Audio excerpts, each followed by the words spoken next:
안녕하십니까. 오늘도 지혜로운 하루, 평온한 마음을 위한 소참 법문 시작하겠습니다.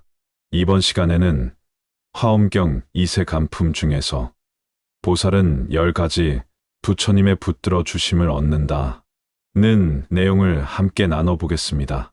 이전에 마의 붙들림의 이야기 기억하시죠? 우리가 게으르고 뜻이 옹졸하고 고요함에만 머물면 마에 붙들리는 삶이 된다고 했습니다. 그런데 반대로 그 말을 이겨내면 어떤 일이 일어날까요? 부처님이 붙들어 주신다고 하셨습니다. 참 따뜻하고 힘이 되는 말 아닙니까? 일부 보리심을 내는 것이 부처님이 붙들어 주심이다. 경전은 말합니다. 보리심을 내는 것이 부처님의 붙들어 주심이다. 보리심, 바로 지혜와 자비의 마음입니다. 자기만 잘 살겠다는 욕망이 아니라 함께 잘 살겠다는 마음이 보리심입니다. 오늘날처럼 세상이 어렵고 고통이 많을 때 이타심이 절실합니다. 누군가를 돕고 싶다. 그 마음, 바로 그 순간부터 부처님이 함께하고 계신 것입니다. 이부 다시 태어나도 보리심을 잊지 않는 것이 부처님이 붙드심이다. 우리는 태어나고 또 태어납니다. 생사윤회는 피할 수 없습니다. 하지만 그 수많은 생 가운데에서도 보리심을 놓지 않는 것, 그게 바로 부처님의 섭수, 붙들어 주심이라는 것입니다. 나는 다시 태어나도 이 마음을 지니겠다. 그 서원이 바로 부처님과 함께 가는 길입니다. 삼부 마의 일을 깨닫고 여의는 것, 모든 마의 일을 깨달아 멀리 여의는 것이 부처님의 붙들어 주심이다. 우리가 살아가다 보면 마의 속삭임이 늘 들려옵니다. 좀 더 쉬어라. 너만 생각해라. 이 정도면 됐지 않냐. 그럴 때 이건 마의 일이다 하고 즉시 알아차리고 떠나는 것, 그 지혜가 바로 부처님이 함께 하신다는 증거입니다. 부처님은 멀리 계시지 않습니다. 올바름을 분별하는 그 순간 이미 나와 함께 계신 것입니다. 사부 바라밀을 실천하는 것이 부처님의 붙들어 주심이다. 바라밀이란 뭡니까? 보시, 지계, 인욕, 정진, 선정, 지혜, 그 외에도 사서법, 사무량심 등 깨달음으로 가는 길의 덕목들입니다. 듣고 아는 데서 그치지 않고 말한 대로 들은 대로 실천하는 것, 그 자체가 부처님이 나를 붙들어 주시는 현장입니다. 오부 생사의 고통을 알지만 싫어하지 않는 것, 생사의 고통을 알지만 싫어하지 않는 것이 부처님의 붙들어 주심이다. 여러분, 이 말씀이 참 인상 깊지 않습니까? 우린 모두 알고 있습니다. 삶은 고통스럽고 죽음은 두렵고 세상은 불완전합니다. 하지만 그 생사의 고통을 싫어하지 않는 것, 그 고통을 회피하지 않고 함께 살아내는 것, 그것이 진짜 보살의 자세이고 부처님과 함께하는 삶의 방식입니다. 이 사바세계는 가민세계, 참고 견디는 세상입니다. 그 견딤 속에서 자비로, 지혜로, 이타심으로 살아가는 것, 그것이 부처님의 손길이 내 삶에 머물고 있다는 증거입니다. 보리심을 일으킬 때 내 마음 안에 부처님이 계십니다. 고통을 외면하지 않고 함께 살아내려는 그 발심, 바로 그 자리가 부처님이 나를 붙들어 주시는 자리입니다. 내가 걷는 이 길이 비록 힘들고 외로워 보여도 보리심을 품은 순간 나는 결코 혼자가 아닙니다. 오늘도 부처님이 여러분을 붙들어 주시길 바랍니다. 이어서 부처님이 우리를 붙들어 주신다 두 번째 말씀드리겠습니다. 여러분, 부처님께서 우리를 붙들어 주신다. 포섭하고 계시다. 관리하고 계시다. 이 얼마나 위로가 되는 말입니까? 그럼 과연 어떤 상태일 때 우리는 부처님의 이 아름다운 섭수를 받게 될까요?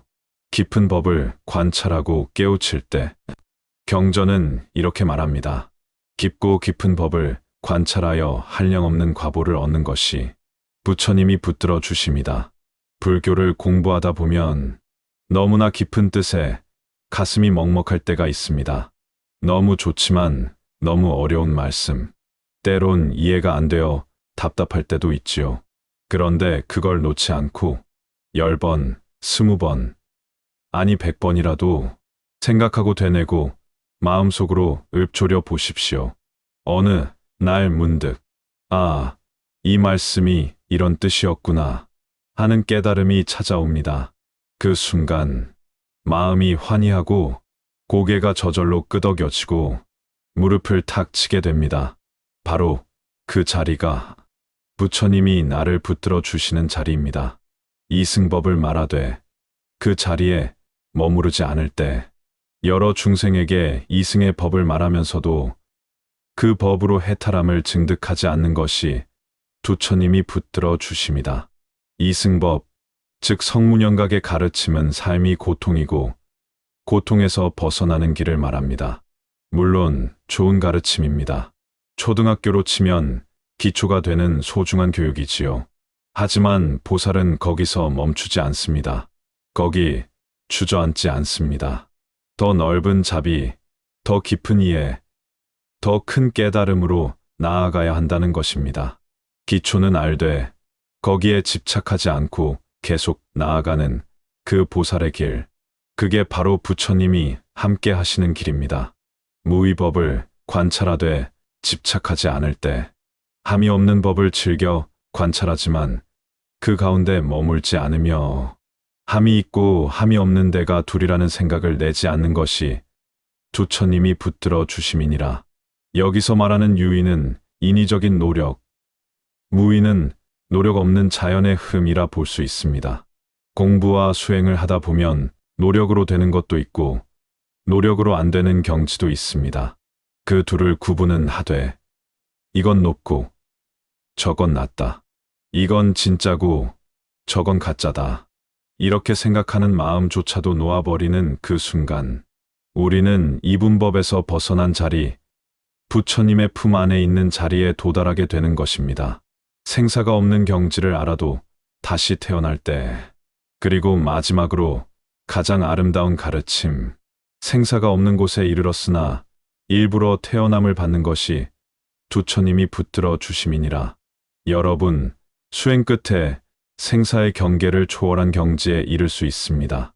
더 이상 태어날 필요도 죽을 필요도 없는 자리. 하지만 보살은 그 자리에서 머물지 않습니다. 다시 이 세상에 옵니다. 고통받는 이들 곁으로 돌아옵니다. 다시 몸을 받고 다시 이름을 얻고 다시 웃고 울며 중생 곁으로 다가옵니다. 그것이 바로 부처님의 섭수요, 보살이 사는 방식입니다. 깊은 이치를 이해할 때 부처님이 나를 붙들어 주십니다. 기초적인 가르침에 머무르지 않고 계속 나아가려는 마음, 그 마음이 바로 부처님의 손을 잡은 자리입니다. 생사의 경계를 넘어서도 다시 중생 곁으로 돌아오려는 그 발심, 그때 우리는 이미 부처님과 함께 걷고 있습니다. 오늘도 그 섭수 속에 계신 여러분을 부처님이 분명히 붙들어 주고 계십니다. 계속하여 이세간품 중 부처님이 붙들어 주심 세 번째 말씀 드리겠습니다. 오늘은 2020년 3월 13일 당시 코로나가 한창 세상을 뒤흔들던 시절을 떠올리며 화엄경 이세간품 속 부처님이 우리를 붙들어 주시는 길, 그 마지막 구절을 함께 나눠보겠습니다. 지혜와 자비의 균형. 코로나처럼 세상이 불안하고 위급할수록 불자에게는 두 가지가 더욱 소중해집니다. 하나는 지혜, 하나는 자비입니다. 답답한 시간을 그냥 보내기보다 그 시간을 공부의 시간, 수행의 시간, 기도의 시간으로 삼는다면 그 순간에도 부처님은 우리를 붙들어 주고 계십니다. 지혜를 얻었더라도 보살행을 잊지 말 것. 경전은 이렇게 말씀하십니다. 비록 일체 지혜를 증득하였으나 보살의 행을 일으켜 보살의 종자를 끊지 않는 것이 부처님이 붙들어 주심이니라. 이 말씀이 참 깊습니다. 깨달음을 얻었더라도 거기서 멈추지 말라는 이야기입니다. 깨달음이 목표가 아닙니다. 보살행, 곧 자비와 실천이 진짜 목적입니다. 깨달음에 머무는 것이 위험한 이유. 우리 한국 불교는 선불교의 전통이 깊습니다. 많은 스님들이 정진하여 깨달음을 향해 나아갑니다. 그것은 참 소중한 길입니다. 하지만 설사 일체지혜를 증득했다 하더라도 거기서 멈추어 버리면 그 지혜는 무가치한 지혜가 됩니다. 왜냐하면 지혜는 보살행을 위해 쓰는 것이기 때문입니다. 지혜는 누군가를 살리기 위한 칼, 누군가를 밝히기 위한 등불이어야 합니다. 보살의 종자를 끊지 마라. 경전은 말합니다. 보살의 종자를 끊지 않는 것. 그것이 부처님이 붙들어 주시는 것이다. 보살의 종자란 무엇입니까?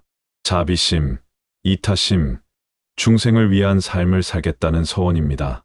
설사 지금은 몸이 불편해 밖으로 나가지 못하더라도, 설사 지금은 힘이 없어 직접 돕지 못하더라도 그 마음 하나만은 품고 있어야 합니다. 그 마음이 보살의 씨앗이고 그 마음을 지닌 사람을 부처님은 결코 외면하지 않으십니다.